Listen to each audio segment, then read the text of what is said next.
Bonjour à tous. Alors, un sujet aujourd'hui d'actualité encore une fois. Vous me direz que c'est des sujets qui se suivent. Là, il y a 2 mois, on avait fait le climat. Aujourd'hui, j'aimerais parler d'une autre folie, d'une autre dissonance cognitive de nos sociétés, une autre folie collective, que nos sociétés ayant oublié l'Évangile, deviennent folles. Et parmi ces folies, il y a ce qu'on appelle l'antispécisme. Et le sujet d'aujourd'hui, c'est l'antispécisme dans une perspective biblique. Le 28 août dernier, par exemple, partout dans le monde, des actions sont menées par des antispécistes. En Suisse romande, ce sera à Lausanne, devant le palais de Rumine, avec l'Association pour l'égalité animale, APEA. Et lors de la précédente édition, les militants antispécistes avaient créé une chorégraphie spectaculaire, etc. C'est la journée mondiale pour la fin du spécisme. Alors, c'est quoi le spécisme ? Encore un terme de la novlangue inventé, un terme marxiste qui n'existait pas, mais qu'on invente pour créer un problème. Voilà. Alors, le spécisme, en fait, c'est, si vous voulez, faire en sorte que il faut reconnaître qu'il y a l'espèce humaine d'un côté et l'espèce animale de l'autre. Et que finalement, l'humain n'est qu'un animal humain, mais ça reste un animal. Et on en vient finalement à reconnaître à l'animal une nature qui n'est finalement pas on vient à reconnaître à l'animal qu'il n'y a pas de différence entre lui et nous, que la seule différence qu'il puisse y avoir, ce n'est pas une différence de nature, mais une différence de degré. Donc en fait, ça rejoint la théorie de l'évolution, puisque selon ces promoteurs de cette idée, en tout cas, c'est que finalement on est tous des animaux, et on vient tous de l'animal. Voilà. Alors, qu'est-ce qu'on dit ? Alors, pourquoi je lis ça avec le climat ? Parce que c'est toujours la même idée de créer des craintes, de créer des divisions, de créer des peurs qui n'en sont pas. Avec un but, toujours, c'est de s'en prendre, non pas seulement à l'homme blanc occidental, comme nous le disent les médias et les conservateurs, mais je pense à la chrétienté. Parce que derrière tout ça, c'est s'en prendre à Dieu et à l'ordre que Dieu a établi. C'est le fameux cri de rébellion de Satan et de ses mignons aujourd'hui. La condition animale et la condition humaine. Revenons au commencement. Genèse 1, verset 19. Et le soir et le matin était le 4e jour. Et Dieu dit que les eaux produisent en abondance les créatures mouvantes qui ont vie et des volatiles qui puissent voler au-dessus de la terre dans le firmament découvert du ciel. Et Dieu créa les grandes baleines et toute créature vivante qui se meut, que les eaux produisent en abondance selon leur espèce, et tout volatile ailé selon son espèce. Et Dieu vit que cela était bon. Et Dieu les bénit, disant, soyez féconds, multipliez et remplissez les eaux dans la mer, et que les volatiles se multiplient sur la terre. Et il y eut un soir, il y eut un matin, c'était le 5e jour. Et Dieu dit que la terre produise la créature vivante selon son espèce, bétail, êtres rampants et les bêtes de la terre selon leur espèce, et il en fut ainsi. Et Dieu fit les bêtes de la terre selon leur espèce, et le bétail selon son espèce, et tout être qui rampe sur la terre selon son espèce, et Dieu vit que cela était bon. Et Dieu dit, mais là c'est plus une espèce, faisons l'homme à notre image, selon notre ressemblance, et qu'il domine sur les poissons de la mer, et sur les volatiles dans l'air, et sur le bétail, et sur toute la terre, sur chaque être rampant qui rampe sur la terre. Alors Dieu créa l'homme en sa propre image. Il ne l'a pas fait pour les animaux, il le fait uniquement pour nous. Nous ne sommes pas une espèce animale, non, nous sommes une créature de Dieu à son image. En l'image de Dieu les créa-t-il, mâles et femelles les créa-t-il, et Dieu les bénit, et Dieu leur dit, soyez féconds, multipliez, remplissez la terre de nouveau, et assujettissez-la. Remplissez la terre, parce que ce n'est pas de nouveau, elle n'avait jamais été remplie avant. Mais ça, c'est une mauvaise traduction, malheureusement, de la King James française, qui n'est pas parfaite, parce qu'en anglais, c'est replenish. Donc elle a compris que c'était replenish. Non, replenish, ça veut dire remplir, tout simplement. Remplissez. Et emplissez la terre de nouveau et assujettissez-la et dominez sur les poissons de la mer, sur les volatiles dans l'air et sur tout être vivant qui se meut sur la terre. Voilà. Et donc c'est très important. Au verset Genèse 1er, verset 29, et Dieu dit, voici je vous ai donné toute plante portant semence, qui est sur la surface de toute la terre, et tout arbre dans lequel il y a le fruit d'un arbre portant semence, cela vous sera pour nourriture. On voit qu'au tout début de la création, effectivement, et ça, ceux qui défendent l'antispécisme, qui sont pour, dans son application pratique, le véganisme ou le végétarianisme ou le végétalisme, dans une forme moindre, hein, c'est une gradation. L'antispécisme, c'est plus la philosophie qui sous-tend des pratiques véganes, végétariennes et végétaliennes. Hein. Donc c'est plus une philosophie satanique qui sous-tend ces pratiques. Hein. Mais donc, alors souvent ils nous disent « Ah ben voyez !» Alors là je parle des chrétiens notamment qui tombent malheureusement dans ce travers et qui vont essayer de justifier finalement que les chrétiens puissent être végétariens. Mais au commencement, voilà, Dieu nous a donné, voici je vous ai donné toute plante portant semence, hein, qui est sur la surface de toute la terre, tout arbre qui... Hein. Et à toute bête de la terre, et à tout volatile dans l'air, et à tout être qui rampe sur terre, etc., j'ai donné toute plante verte pour nourriture. Donc toute la création, à ce moment-là, au début de la création, toute est végétarienne. Elle est végétarienne. Et Dieu vit que chaque chose qu'il avait faite, voici, c'était très bon, et le soir et le matin, c'était le 6e jour. Voilà. Et voilà. Donc, au tout début, effectivement, avant la chute, on a un régime végétarien. Alors, il y a quand même une différence entre l'animal et l'homme, c'est que, par exemple, c'est l'Ecclésiaste qui dit, dans Ecclésiaste 3, verset 18, « J'ai dit en mon cœur, concernant la condition des fils des hommes, que Dieu puisse leur montrer et qu'ils puissent voir qu'ils ne sont eux-mêmes que des bêtes. » Alors, effectivement, on a une nature physique qui peut s'apparenter dans nos corps. On a mon chien, il a 2 yeux comme moi, il a un nez comme moi. Donc dans notre physique, il y a quelque chose qui peut nous ramener un petit peu au monde animal. Oui, effectivement. Car ce qui arrive aux fils des hommes arrive aux bêtes. Hein, une même chose leur arrive. Hein, comme l'un meurt, l'autre aussi. Hein, oui, ils ont tous le même souffle. Hein, le souffle de la vie, d'ailleurs, que la science n'arrive pas à expliquer. La science ne sait pas expliquer la vie. Hein. Le Frankenstein, il n'a pas de vie, il n'existe pas. Oui, ils ont tous le même souffle, hein, si bien que l'homme n'a pas prééminence sur la bête, car tout est invalidité. On a tous la même condition, effectivement, de mourir. Voilà. Simplement, il y a une grande différence, à part celle qu'on a vue précédemment, au niveau de la création, en effet, à l'image de Dieu. Tout va en un même lieu, tout vient de la poussière et tout retourne à la poussière. Physiquement, on vient de la poussière, on y retournera dans la tombe, hein, notre corps. Mais la différence, elle est là. Et l'Ecclésiaste continue au verset 21. « Qui sait que l'esprit de l'homme va en haut et que l'esprit de la bête va en bas dans la terre ?» Grande différence. Quand nous mourons, nous retournons à Dieu. Quand le chrétien meurt, en fait, il s'endort et il est présent avec le Seigneur. Être absent du corps, c'est d'être présent avec le Seigneur. La bête, elle, l'animal, descend dans la terre, redevient poussière et elle ne va nulle part. Elle n'a pas d'âme, qui vive éternellement, que ce soit au paradis ou mort en enfer. Non, l'animal, voilà. Donc, grande différence, 2 différences qu'on vient de voir. On a été créé à l'image de Dieu et on a une vie, une âme éternelle. Alors, cette différence entre l'homme et l'animal ne veut pas dire, parce que Dieu nous a aussi demandé d'assujettir la terre, hein, il nous a demandé de régner sur le monde animal. D'ailleurs, c'est Adam qui nomme les animaux, c'est donc une prise de pouvoir et une responsabilité envers la création que Dieu nous a confiée. Mais cette responsabilité, elle veut dire qu'il y a un respect aussi à avoir de l'animal.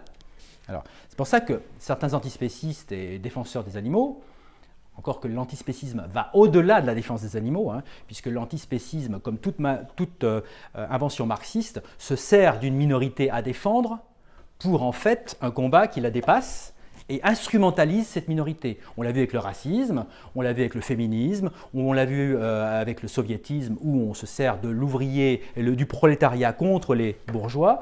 Donc chaque fois que le marxisme se sert d'une minorité, elle l'instrumentalise. Il l'instrumentalise. Et bien c'est pareil avec les animaux. En fait, les antispécistes se foutent des animaux. Il faut le dire. Voilà. En revanche, la Bible, elle est claire. Elle nous dit qu'on doit prendre soin de nos animaux. Hein. Par exemple, 1 Timothée 5, 18, car l'Écriture dit « Tu ne muselleras pas le bœuf qui foule le blé ». Alors c'est une réalité physique pour expliquer une réalité spirituelle. L'ouvrier est digne de sa rémunération, en particulier le pasteur et celui qui apporte la parole. Voilà. Proverbe 12, verset 10, un homme droit estime la vie de ses bêtes, mais les tendres miséricordes des hommes immoraux sont cruelles. Un homme droit estime la vie de ses bêtes.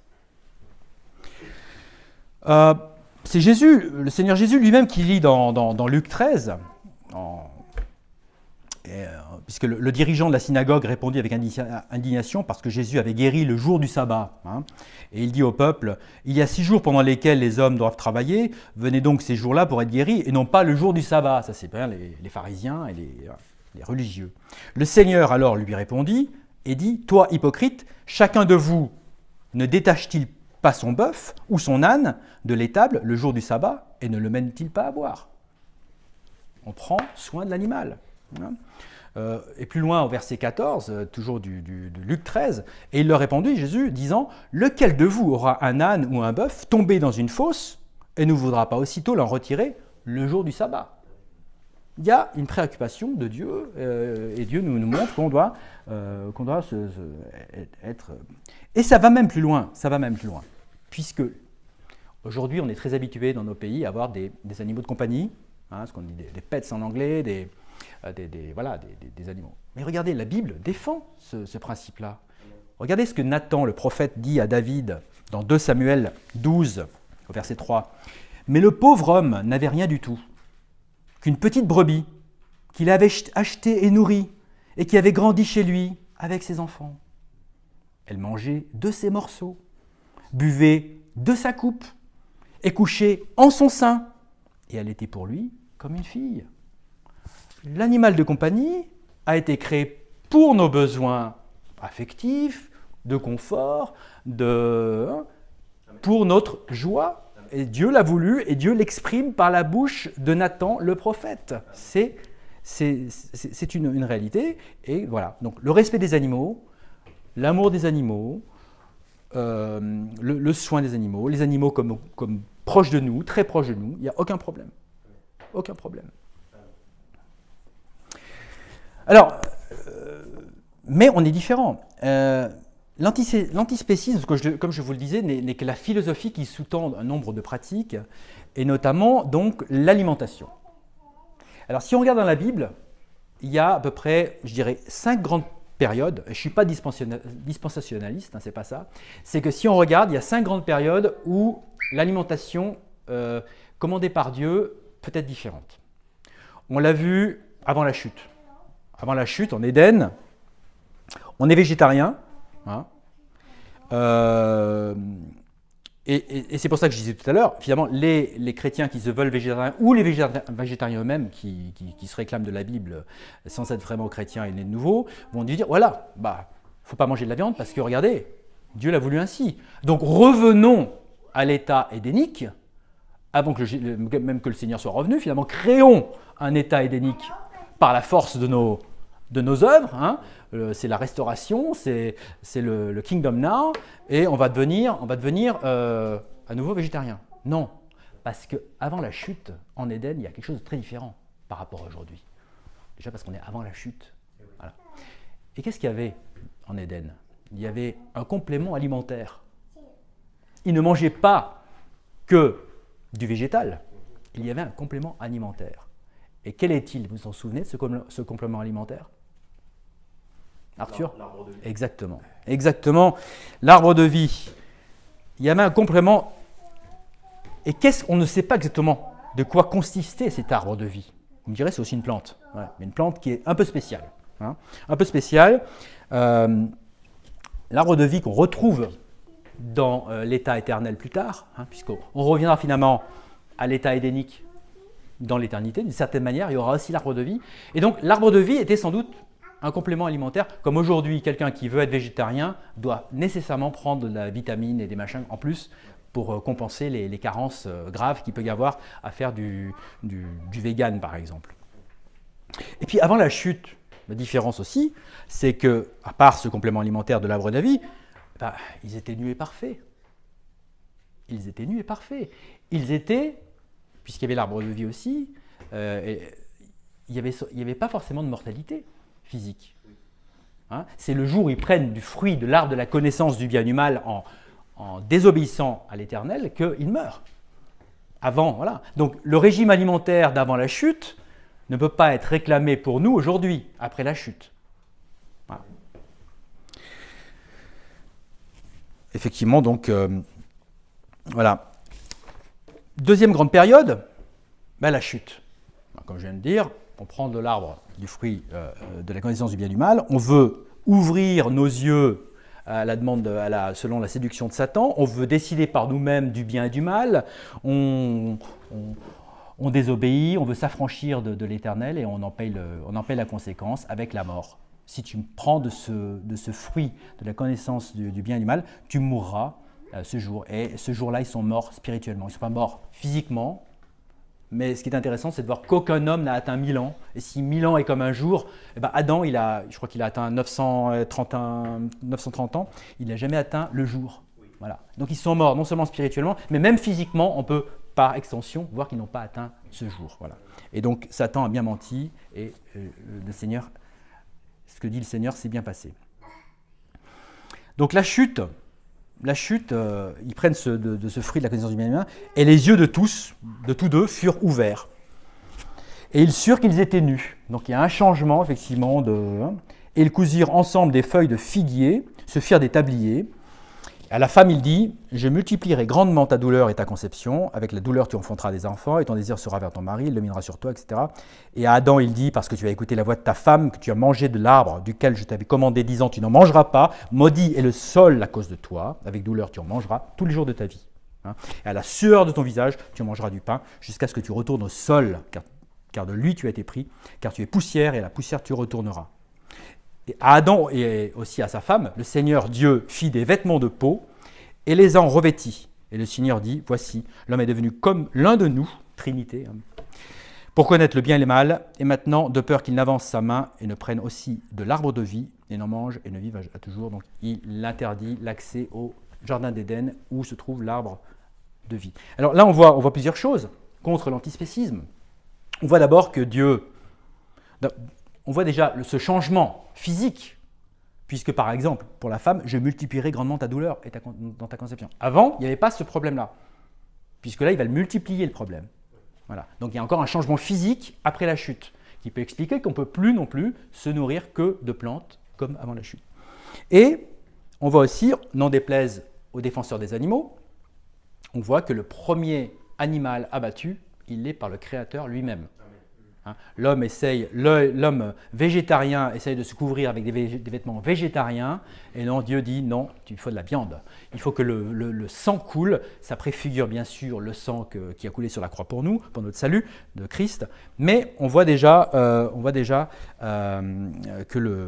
l'animal sert aussi, en étant tué, pour le vêtement, n'en déplaise aux véganes.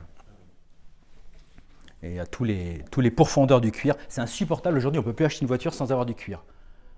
Vous achetez une Tesla, vous avez du cuir synthétique. Non mais, il y a une peur. Alors, il y a la peur de la fourrure. Les gens ne veulent plus de fourrure. Les gens ne veulent plus de cuir, etc. On veut du pétrole simplifié imitant le cuir. Enfin, bon, parenthèse fermée. Alors, donc, on a vu avant la chute, on voit après la chute. Et donc... Et toujours avant la chute, et maintenant avant le déluge, entre la chute et le déluge, il y a aussi 1600 ans qui se passent, il ne faut pas oublier ça, c'est beaucoup de... donc Ève, Genèse 4, enfanta encore un fils, Abel, et Abel était gardien des moutons, mais Caïn, son frère aîné, labourait la terre. Et avec le temps, il arrivera que Caïn apporta du fruit du sol et en offrande au Seigneur, et Abel aussi amena des premiers-nés de son troupeau et de leur graisse, et le Seigneur eut égard à Abel et à son offrande. Mais à Caïn, il n'eut pas égard. Donc vous avez les deux frères, l'un qui amène le fruit de son labeur, de ses œuvres, de la sueur de son front dont on a parlé tout à l'heure. Il a sarclé le sol, il a arrosé le sol, etc. Et il amène ses œuvres devant Dieu. Et son frère Abel, lui, a compris le vrai culte qu'on devait rendre à Dieu, et il amène un agneau. Un agneau pour lequel il n'a pas forcément travaillé, puisque c'est Dieu qui fait croître l'agneau, il avait juste à le faire paisser dans les prés. Et Dieu n'a pas d'égard. Donc Dieu choisit la manière qu'on l'approche et qu'on l'adore. Hein, car il faut l'adorer en esprit et en vérité. Hein, il faut l'adorer selon la modalité que Dieu a fixée. Caïn a décidé d'en faire qu'à sa tête. Salut par les œuvres. Non, ça ne marche pas. Voilà. Et donc, ça m'amène à, pour revenir au sujet principal, l'antispécisme. Abel, il faisait quoi? Il élevait des moutons juste pour la beauté, comme Marie-Antoinette dans sa bergerie, juste pour les voir? Non, non, pour les manger, pour s'en vêtir, pour boire leur lait, pour manger leur viande. Donc, on voit qu'après la chute, les hommes sont carnivores. Et d'ailleurs, après le déluge, même chose, après le déluge, qu'est-ce que Dieu dit à Noé? Genèse 9, il lui dit « Et Dieu bénit Noé et ses fils et leur dit « Soyez féconds, multipliez-vous, remplissez de nouveau la terre, hein, comme dans Genèse. Et vous causerez la peur et l'effroi sur toutes les bêtes de la terre, et sur tout volatile dans l'air, sur tout ce qui se meut sur la terre et sur tous les poissons de la mer. Ils sont livrés entre vos mains. » Okay. Tout être mouvant qui vit vous sera pour nourriture, ainsi que toute plante verte, je vous ai donné toute chose. Mais la chair avec sa vie, qui est son sang, vous n'en mangerez pas. Et certainement, je recueillerai votre sang de vos vies, de la main de toute bête que je leur... etc. Quiconque verse le sang de l'homme par l'homme, son sang sera versé, car à l'image de Dieu, il a fait l'homme. C'est sûr qu'on sortait d'une telle violence avant le déluge que Dieu met encore un avertissement. Mais on voit là, vous mangerez non seulement des plantes, mais aussi des animaux. Alors, vient un jour Abraham. Abraham qui est appelé parmi les païens, et Dieu veut en faire un peuple témoin. D'ailleurs, c'est assez amusant de voir que, par exemple, lorsque le Seigneur Jésus vient voir avant l'incarnation Abraham sous le chêne de Mamré avec les 2 anges, Abraham leur sert quoi? Il leur sert un veau cuit avec du lait, etc. Ce qui nous montre déjà, bien avant l'incarnation du Seigneur Jésus, que ce dernier mange de la viande. Et là, il mange même du bœuf, un veau. Voilà. Donc il aura mangé toutes les viandes, de l'agneau, etc. Bon, ça peut peut-être. Donc, vient donc Abraham, et vient avec Abraham le peuple hébreu et la loi de Moïse. Donc, une nouvelle étape dans la façon de manger, et notamment de manger la viande ou pas. Puisque la loi, le Lévitique montre, Lévitique 1, et le Seigneur parla à Moïse et à Aaron, parlait aux enfants d'Israël, disant « Ce sont ici les bêtes que vous mangerez parmi toutes les bêtes qui sont sur la terre. » Et là, et ensuite, il rentre dans toute la classification des animaux purs et impurs, selon la loi de Moïse. Il y avait déjà des animaux purs et impurs dans l'arche de Noé, je ne vais pas y rentrer aujourd'hui, mais on voit que sous la loi de Moïse, la loi de Dieu donnée aux Hébreux comme une loi parfaite, il y a des choses qu'on peut manger et d'autres voilà. Ce qui rumine, par exemple, qui a un sabot fondu, on ne peut pas le manger comme le dromadaire, etc. En revanche, ou le porc, etc. Alors, cette différence entre les viandes impures et les viandes pures se double aussi d'une obligation de manger de la viande. Et ça, on l'oublie un petit peu. Il y a une obligation pour le peuple d'Israël de manger de la viande. Parce que si on ne mange pas de la viande, notamment à la Pâque, si on ne mange pas l'agneau passé au feu, on est retranché du peuple d'Israël. On ne fait plus partie du peuple d'Israël. Hein. Nombre 9 parle aux enfants d'Israël, disant « Si un homme d'entre vous ou de votre postérité sera souillé à cause d'un corps mort ou en sera en voyage au loin, il célébrera cependant la Pâque du Seigneur. » Là, ça parle de la Pâque, et notamment ceux qui n'ont pas pu manger la Pâque à temps. Ils étaient en voyage, ou ils étaient souillés, etc. Alors, qu'est-ce qui va se passer? Pour rester, ils ont une deuxième chance de ne pas être éjectés du peuple d'Israël. C'est la deuxième Pâque. Hein. On le voit, et ils la célébreront le 14e jour du mois, le soir, en mangeront avec du pain sans levain et des plantes amères. Et, on voit que donc, il y a une deuxième Pâque pour ceux qui ont raté la première Pâque. Je vous laisse lire Nombre 9, on n'a pas le temps de voir dans tout le détail. Donc, on le voit, des viandes pures et des viandes impures. On voit l'obligation de manger de la viande, notamment à la Pâque. On voit notamment aussi que les sacrificateurs et les prêtres de la loi mosaïque sont obligés de mangent la viande des sacrifices. Hein. Il y en a même qui sont allés dans la gloutonnerie, hein, qui voulaient justement en manger un petit peu trop et qui ne la voulaient pas bouillie, qui la voulaient rôtie. Enfin bon, je passe sur les détails. Mais donc, on voit que les prêtres eux-mêmes doivent manger de la viande. Et tous les sacrifices qui sont là pour préfigurer, pour annoncer le sacrifice ultime, le vrai sacrifice qui nous ôte de tout péché, de Jésus-Christ, de l'agneau de Dieu, bien, tous les sacrifices, c'est de la viande. C'est de la viande. Donc que les véganes, les végétariens, ou ceux qui se réclament du christianisme, revisitent tous ces passages-là.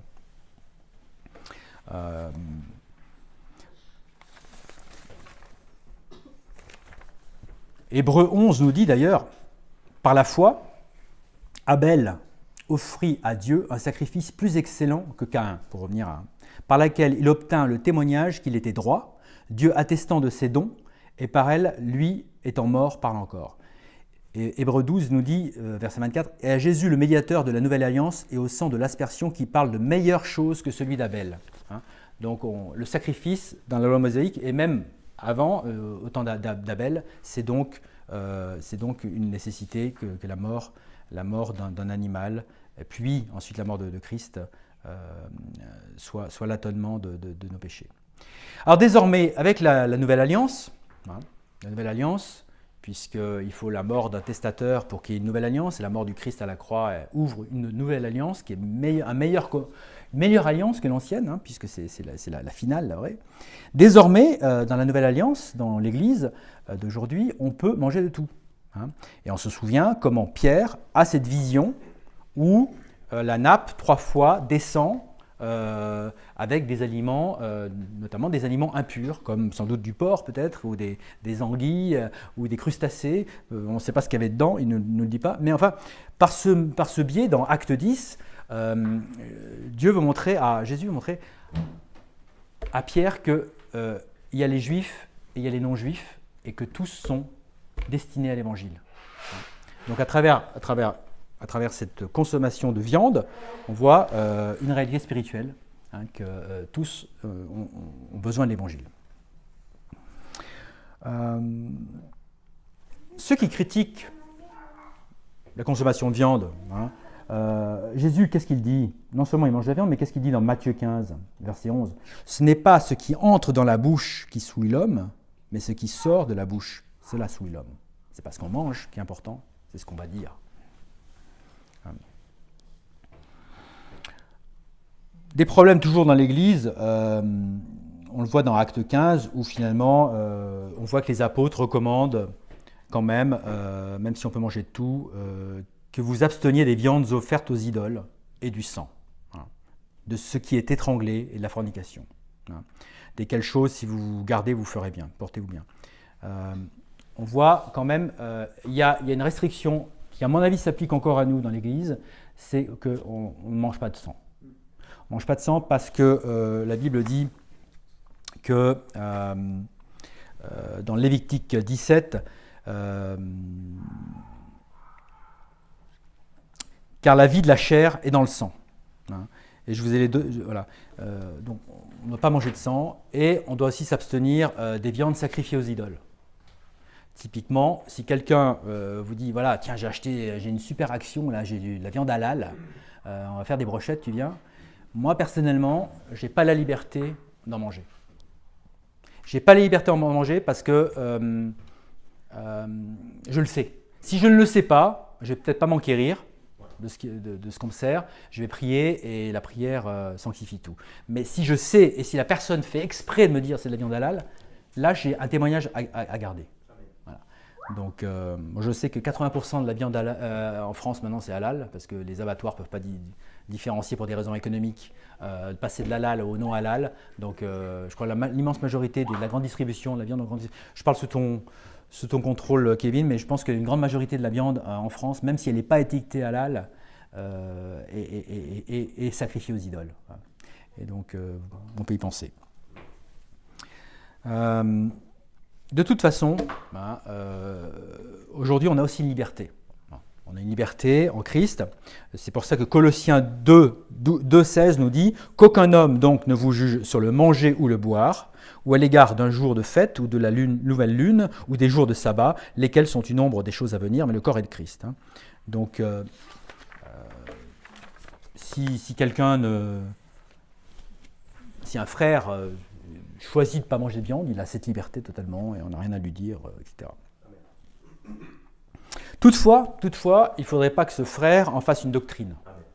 Il ne faudrait pas que ce frère enseigne une telle chose et rajoute une œuvre à l'œuvre accomplie par Christ ou mettre un fardeau additionnel à la vie chrétienne. Voilà. Il ne faut pas oublier quand même que l'apôtre nous dit aussi qu'être végétarien, c'est être faible. C'est plutôt un signe de faiblesse spirituelle, puisqu'il dit, je crois que c'est dans Romains, « Celui qui est faible dans la foi, recevez-le, mais non pas pour des disputes douteuses. Car l'un croit qu'il peut manger toute chose, un autre qui est faible mange des légumes. Ne laissez pas celui qui mange mépriser celui qui ne mange pas, et ne laissez pas celui qui ne mange pas juger celui qui mange, car Dieu l'a reçu. Qui es-tu, toi, qui juges le serviteur d'un autre homme? Pour son propre maître, il se tient debout ou il tombe. Oui, il sera soutenu, car Dieu est capable de le faire tenir debout. » Donc, il y a des libertés, y compris pour l'alimentation, qui font qu'on n'a pas à juger, tant que ce n'est pas un enseignement, mais une pratique qu'on choisit pour soi-même.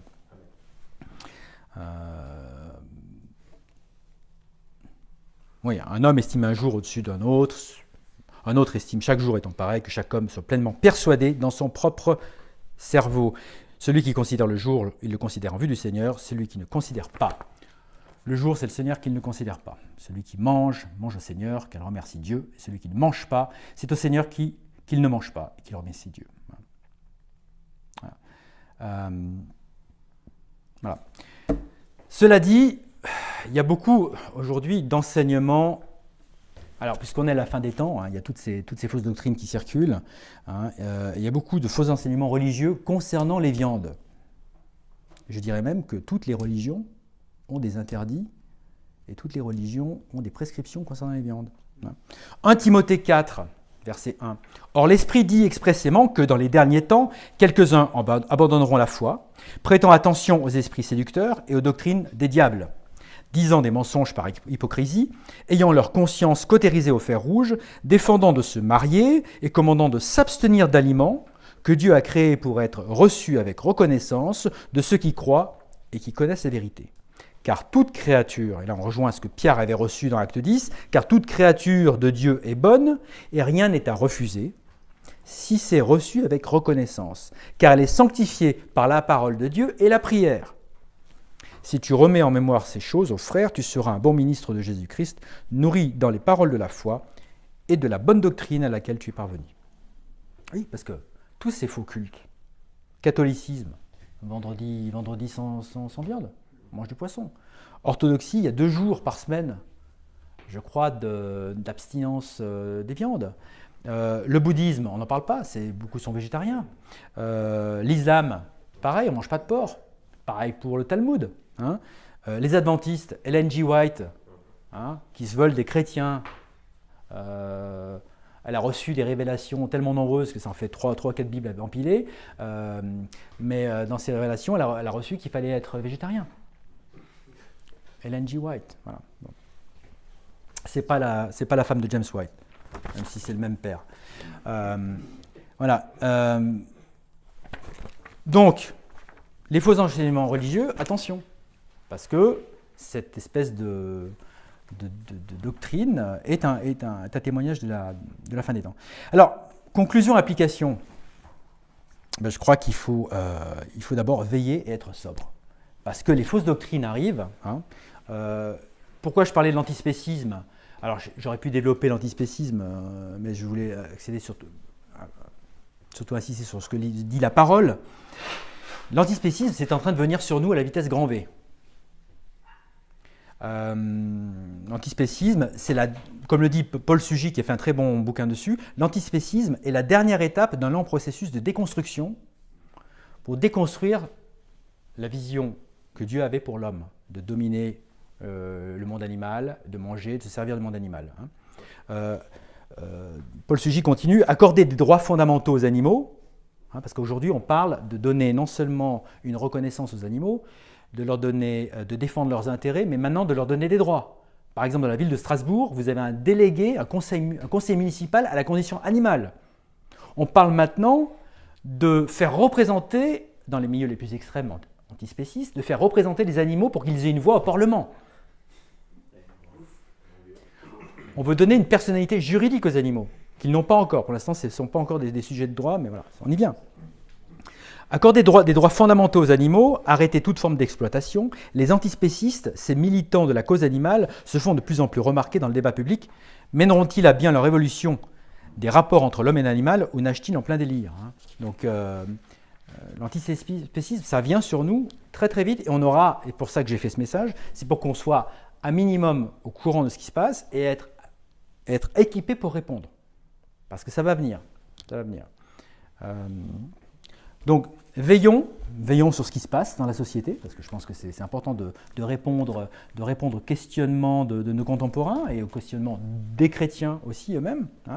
Veillons et soyons sobres. 1 Thessaloniciens 5. Mais quant au temps et aux saisons, frères, vous n'avez pas besoin que je vous écrive, car vous-même savez parfaitement que le jour des Seigneurs vient ainsi comme un voleur dans la nuit, car lorsqu'ils diront paix et sécurité, alors une soudaine destruction viendra sur eux. Verset 6, vous êtes des enfants de lumière. Par conséquent, ne dormons pas comme font les autres, mais veillons et soyons sobres. C'est aussi, c'est pourquoi réconfortez-vous les uns les autres, verset 11, et édifiez-vous l'un l'autre comme vous le faites aussi. Je pense que ça fait partie de l'édification, de savoir ce qui se passe et de ce que les fausses doctrines qui s'insinuent aussi dans l'Église sont là. Donc, première conclusion, veillons et soyons sobres. Deuxièmement, mangeons tout simplement une diète équilibrée. Alors, bien sûr, quand on dit diète, il y a la diète physique, antispécisme, etc. Mais il y a la diète spirituelle. Ma parole, votre nourriture n'est pas... Et tout ce qui sort de la parole de Dieu, de la bouche de Dieu. L'homme ne vivra pas de pain seulement. Donc, il faut avoir une diète équilibrée. Ça veut dire quoi? Ça veut dire une diète qui prend tout le conseil de Dieu. Ancien Testament, Nouveau Testament, expliqué par l'un par l'autre, etc. L'un un petit peu là, un petit peu là, précepte sur précepte. Voilà. Ça, c'est important d'avoir une diète équilibrée au niveau biblique. On commence bien sûr lorsqu'on est un jeune chrétien par du lait, 1 Pierre 2.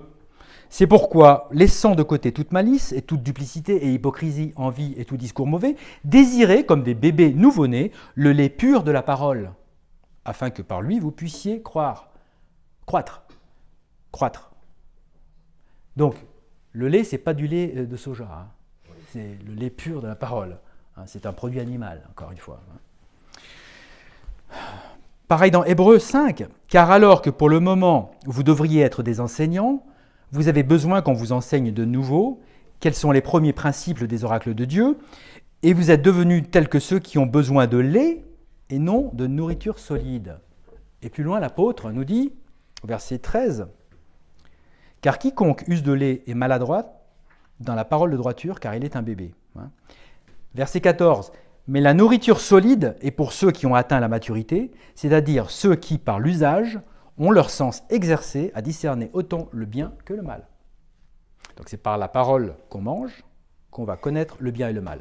Ce n'est pas avec nos propres yeux, en prenant une nourriture végane, comme l'a fait Ève, qu'elle va discerner le bien et le mal. Non, c'est en prenant une nourriture spirituelle, celle de la parole.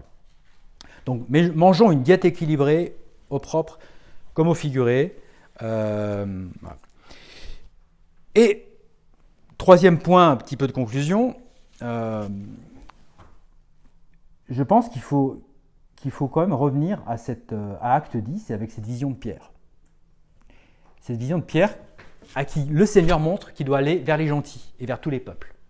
Et ça, c'est important, puisqu'on fait de l'évangélisation juste après, parce que c'est ce qui nous rassemble aussi. Il faut aller vers les juifs et les non-juifs. Tous les peuples et toutes personnes. Matthieu 28, 18. Et Jésus vint et leur parla, disant : « Tout pouvoir m'est donné au ciel et sur terre. Allez donc et enseignez toutes les nations, les baptisant dans le nom du Père et du Fils et de l'Esprit Saint, les enseignant à garder toutes les choses que je vous ai commandées, y compris les prescriptions alimentaires.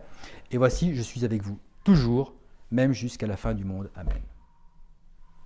Donc voilà, l'antispécisme, je pourrais vous donner les références, il y a des très bons livres, comme par exemple La place de l'homme dans la nature d'Albert de Benoît, etc., la réponse aux antispécistes, l'animal serait-il un sujet de droit, la différence de degré ou de nature, le progressisme contre la nature, le paradoxe de la modernité, etc. etc. Donc ça, vous pourrez vous y intéresser, mais l'important c'est ça, c'est de rester dans la parole. Prions. Père éternel, nous te remercions de cette parole, de cette Bible que tu nous as laissée, que tu as écrite pour tous les hommes, en termes simples, mais qui est néanmoins inépuisable. Merci parce que c'est une nourriture qui nous suffira pour toute notre vie, et même dans l'après-vie. Merci parce que ta parole est immuable, et merci de nous équiper et de nous nourrir de cette sainte parole. Amen.